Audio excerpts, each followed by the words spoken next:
जय हिंद। मेरा नाम है रवि। आपका स्वागत करता हूं अर्थवर्धन चैनल में। बड़ौदा बीएनपी परिबास अपना एक नया एनएफओ लॉन्च करने जा रहा है। ये थीमेटिक कैटेगरी का रहने वाला है। इस फंड की थीम रहने वाली है एनर्जी। तो इस फंड का नाम है Baroda BNP Paribas energy opportunities fund. ये एनएफओ 21 जनवरी को ओपन हो चुका है और 4 फरवरी को क्लोज हो जाएगा। अब ये जो एनर्जी है वो बहुत सारी अलग अलग जगह पर यूज़ होता है। जैसे कि अपने घर पे तो यूज़ होता ही है, साथ में एग्रीकल्चर के अंदर भी बहुत तेज़ी से यूज़ होता है, कॉमर्शियल स्पेसिस में भी यूज़ होता है, इंडस्ट्रियल स्पेसिस में भी यूज़ होता है, साथ में कनेक्टिविटी के अंदर भी यूज़ होता है। तो इसका जो यूजेज है वो बहुत ही बड़ा है और वास्ट जगह पर होता है। जैसे जैसे इंडिया की जीडीपी बढ़ती रहेगी उसी हिसाब से जो एनर्जी कंजम्पशन है वो भी हमें बढ़ते हुए देखने को मिलेगा। तो यहाँ पर कंपैरिजन किया गया है ईयर 2003 से लेकर ईयर 2023 तक के अंदर का। तो हम यहाँ पर देख सकते हैं कि जो इंडिया के अंदर जो एनर्जी का कंजम्पशन था वो बहुत ही कम था, लेकिन अभी के समय में जो कंजम्पशन है वो हमें बढ़ता हुआ देखने को मिल रहा है। साथ में जीडीपी भी बढ़ा है। तो इसके कंपैरिजन में अगर हम ताइवान को यहाँ पर देखते हैं तो ताइवान का अराउंड यहाँ पर 9 पावर कंजम्पशन पर कैपिटा था, जो अभी बढ़कर अराउंड हो चुका है 12 के आसपास। आप यहाँ पर देख सकते हैं कि जैसे जैसे इंडिया का जो जीडीपी है वो बढ़ेगा तो साथ में उसी हिसाब से यहाँ पर अपना एनर्जी का कंजम्पशन भी बढ़ेगा और जो एनर्जी रिलेटेड स्टॉक्स हैं उनके अंदर भी हमें अच्छा खासा परफॉर्मेंस देखने को मिल सकता है।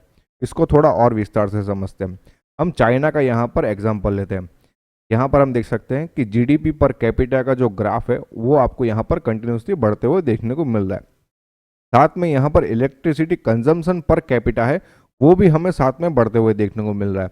मतलब हम कह सकते हैं कि जीडीपी पर कैपिटा और साथ में इलेक्ट्रिसिटी कंजम्पशन दोनों कोरिलेटेड है। दूसरा एक एग्जांपल यहाँ पर साउथ कोरिया का। तो साउथ कोरिया में भी ये सेम सिचुएशन हमें देखने को मिल रही है।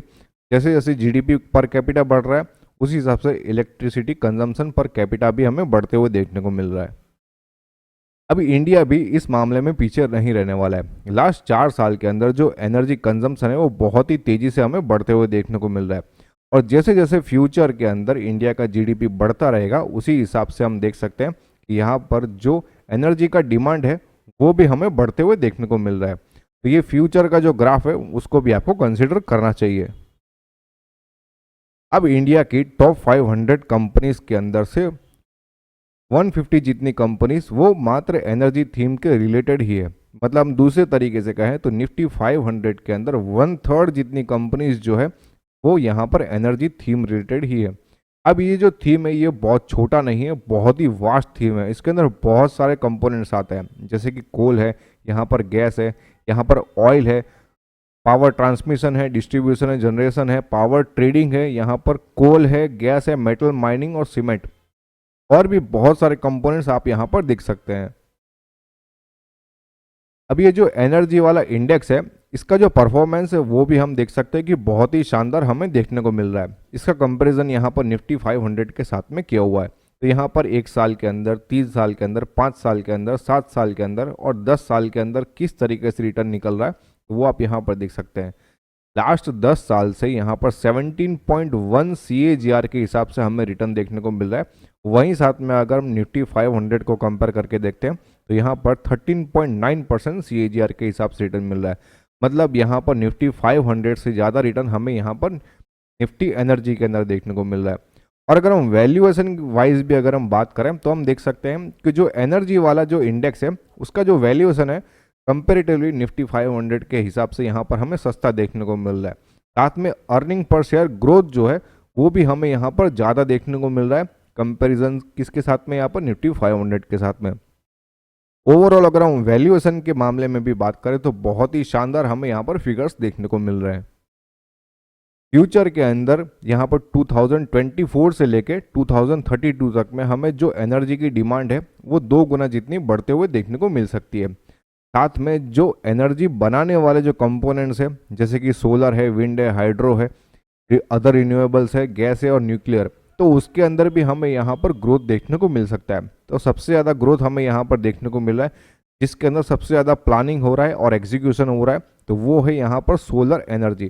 तो सोलर एनर्जी के अंदर यहाँ पर बहुत सारा फोकस हमें देखने को मिल रहा है। ये कैसे हो रहा है वो भी मैं आपको बताता हूँ। गवर्नमेंट ऑफ इंडिया की बहुत सारी स्कीम्स ऐसी है जो सोलर पावर और बहुत सारे रिन्यूएबल एनर्जी सोर्सेज के ऊपर यहाँ पर फोकस कर रही है। जैसे कि हम कुछ स्कीम्स की बात करें तो हम यहाँ पर देख सकते हैं PLI on high efficiency solar PV modules.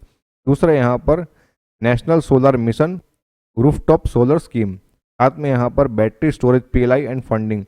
और यहाँ पर जो सबसे बड़ा थीम जो फ्यूचर का होने वाला है वो नेशनल ग्रीन हाइड्रोजन मिशन।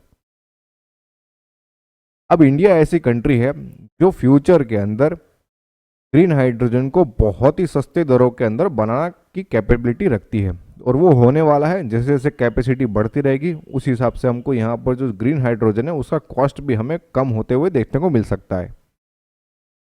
अब ये जो फंड रहने वाला है उसके अंदर 80 से लेके 100% जितने स्टॉक्स यहाँ पर एनर्जी रिलेटेड स्टॉक्स रहने वाले हैं। बाकी 0 से लेके 10% जितने स्टॉक्स यहाँ पर रिट्स इन्विट्स, और साथ में यहाँ पर 0 से लेकर 20% जितना यहाँ पर डेट कैटेगरी के स्टॉक्स के अंदर हो सकता है। Baroda BNP Paribas energy opportunities fund, ये NFO 21 जनवरी को ओपन हो चुका है और 4 फरवरी को क्लोज हो जाएगा।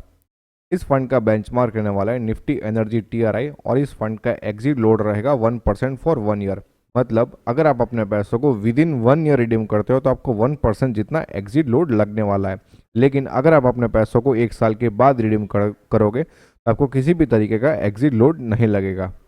इस फंड का इनिशियल NAV 10 रहेगा, और एक्सपेंस रेशियो जैसे ही फंड लॉन्च हो जाएगा वैसे ही आपको पता चल जाएगा। ये एक ओपन एंडेड कैटेगरी का फंड रहने वाला है। मतलब आप इस फंड के अंदर कभी भी अपने पैसों को इन्वेस्ट कर सकते हो और कभी भी अपने पैसों को रिडीम कर सकते हो। इरेगुलर और डायरेक्ट दोनों ही मोड में अवेलेबल रहेगा। इसमें ग्रोथ और IDCW दोनों ही ऑप्शंस देखने को मिलेंगे। अगर आपको इस फंड के अंदर इन्वेस्टमेंट करना है तो आप SIP, लमसम, SWP या स्ट्रिप चारों में से किसी भी मोड में अपना इन्वेस्टमेंट स्टार्ट कर सकते हैं। मिनिमम इन्वेस्टमेंट की बात करें तो लमसम मोड में मात्र 1000 रुपीज़ आप अपना इन्वेस्टमेंट स्टार्ट कर सकते हो, या फिर अगर आपको अपनी SIP स्टार्ट करनी है तो मात्र 500 रुपीज़ पर मंथ आप अपनी SIP स्टार्ट कर सकते हैं। अब मेरा क्या मानना है इस फंड के बारे में वो मैं आपको बताता हूँ।